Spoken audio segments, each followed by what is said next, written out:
কঠিন ব্যাপার না সহজ ব্যাপার? সহজ। কারণ সহজ কেন হয়েছে? আইনটা কঠিন না হওয়ার কারণে।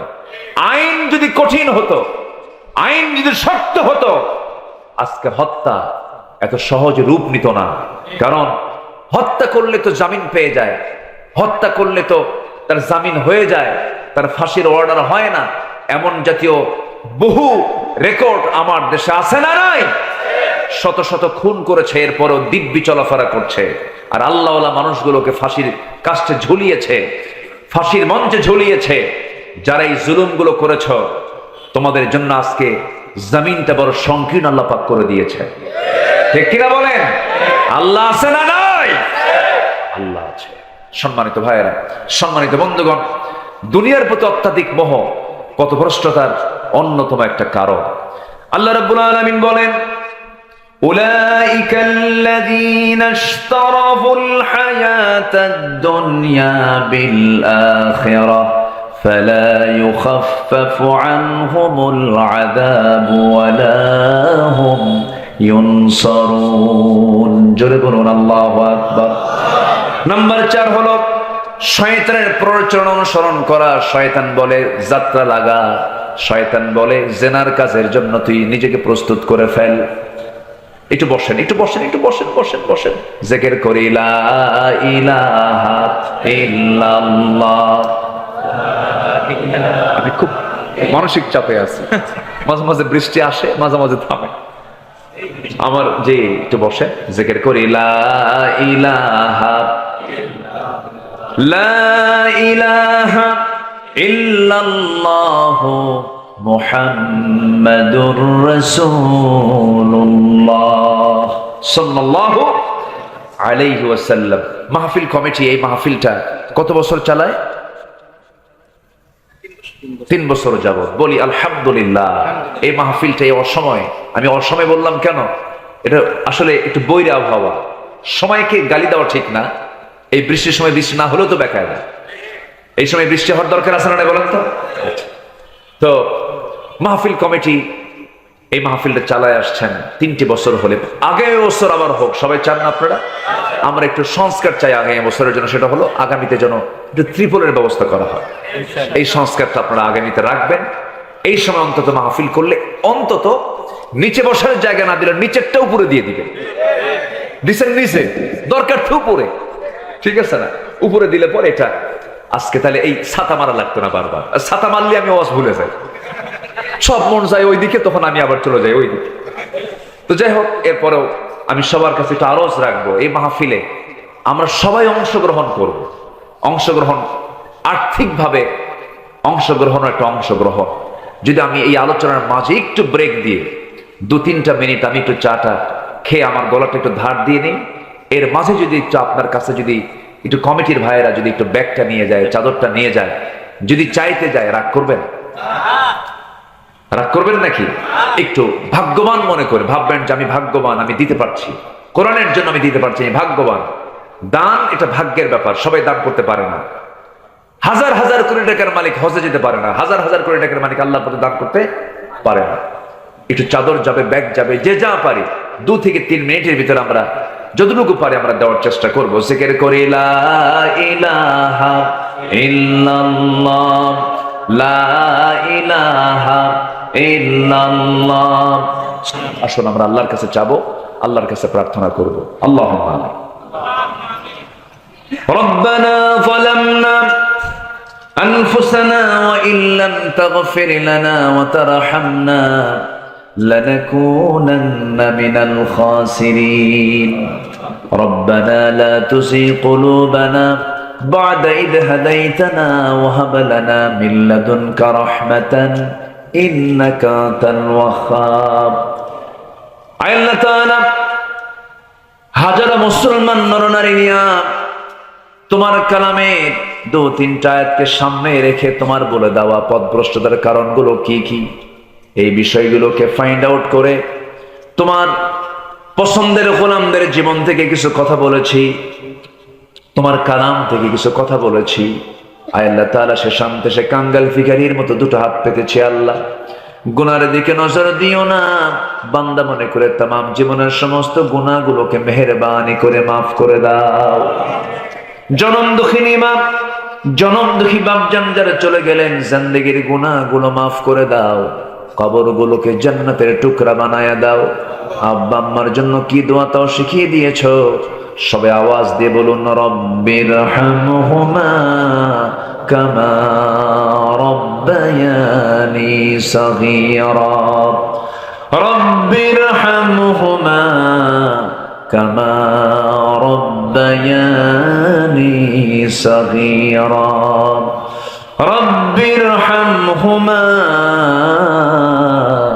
কামা রব্বায়ানি সগীরা। অনেক আলোচনা শেষ করে বাড়ি ফিরবো, ছেলে দেখবো, মেয়ে দেখবো, বউ বাচ্চা দেখবো, কিন্তু মাকে দেখতে পাবো না, বাবা দেখতে পাবো না। দেখবো কেমনে? বাপ মা দুজনের কবরে চলে গেছে। ও আল্লাহ, পৃথিবীর সব ডাকের মধ্যে মধু আছে, কিন্তু বাপ মার ডাকের মধ্যে যে তৃপ্তি আছে, যে মজা আছে, এমন মজা পৃথিবীর কোনো ডাকের মধ্যে নাই রে আল্লাহ। সে আব্বা আম্মা যারা বেঁচে আছেন তাদের হক আদায় করার তৌফিক প্রত্যেক সন্তানদেরকে তুমি আল্লাহ দিয়ে দাও। বিশেষ করে মাহফিলের আয়োজন করলেন যারা, শোনার জন্য কষ্ট করে আসলেন যারা, মেহেরবানি করে কিয়ামতের কঠিন ময়দানে মাহফিলটা সবার জন্য নাজাতের কারণ বানিয়ে দিও আল্লাহ।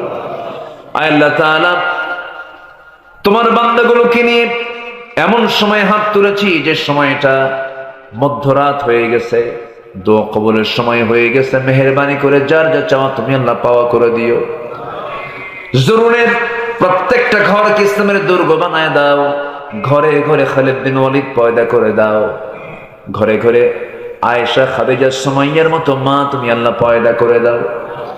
আয় আল্লাহ তাআলা, সুজলা সফলা শস্য শ্যামলা 56,000 বর্গ মাইলের সোনার বাংলাদেশ, গোটা পৃথিবীর ভূখণ্ডে সবুজ ভূখণ্ডকে তুমি আল্লাহ দ্বীনের জন্য কবুল করে দাও, কোরআনের জন্য কবুল করে নাও। সকল প্রকার ষড়যন্ত্র থেকে বাংলার জমিনকে তুমি হেফাজত করো।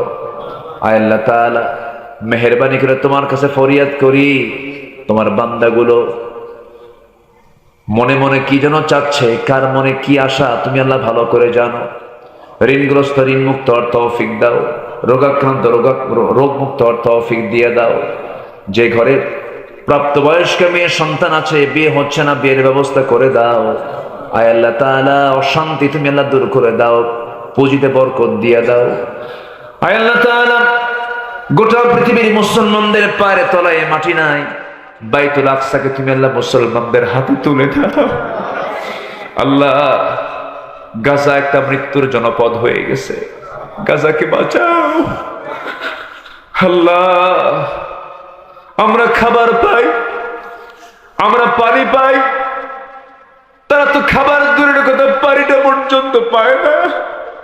আল্লাহ, গোটা আরবের ভিতরে আরবরা খাবারগুলো সব না খেতে পেরে সব নষ্ট করে ফেলছে, খাবার নষ্ট হয়ে যাচ্ছে। একই আরবের ভিতরে ছোট্ট একটা জায়গা গাজার মুসলমানদের পাশে আজকে কেউ নাই। কাশ্মীরকে বাঁচাও, গাজাকে বাঁচাও, ফিলিস্তিনকে তুমি আল্লাহ মুসলমানদের হাতে তুলে দাও। 180 কোটি মুসলমানের জন্য তুমি আল্লাহ একটা অমর পাঠানোর ব্যবস্থা করে দাও। আয় আল্লাহ তাআলা, দুনিয়া থেকে কোন দিন বিদায় নেব জানি না, মালাকুল মউত কোন দিন আসবে আমরা কেউ বলতে পারি না। যেদিন মরে যাব আমাকে কেউ আর ডাকবে না, আমাকে কেউ আর টানবে না, আমার সঙ্গে কেউ আর কথা বলবে না, বরঞ্চ কাছের মানুষগুলো লাশ দেখে ভয়ে ভয়ে পালাবে, কেউ কাছে আর আসবে না। টেনে হেঁচড়ে ঘর থেকে বের করে নিয়ে জীবনের শেষ গোসলটা করায় দেবে। সেলাইওয়ালা কাপড় গায়ে থাকলে পরে কেটে দিয়ে কেটে খুলে নিয়ে সেলাইবিহীন কাপড় পরায় দেবে। যে কাপড়টা পরায় দেবে রে, সেই কাপড়ের পকেট নাই, সেই পকেটে সেই জামার পকেট নাই, সেই জামার কোনো সেলাই নাই। টেনে হেঁচড়ে কবরের দিকে নিয়ে চলে যাবে, কবরে শোয়া দেবে রে, বাঁশ চাপা দেবে, মাটি চাপা দেবে।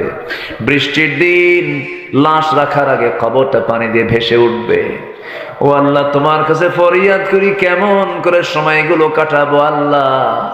দিন শেষে মনে হয় আল্লাহ তুমি স্যার আমার কোনো বন্ধু নাই রে।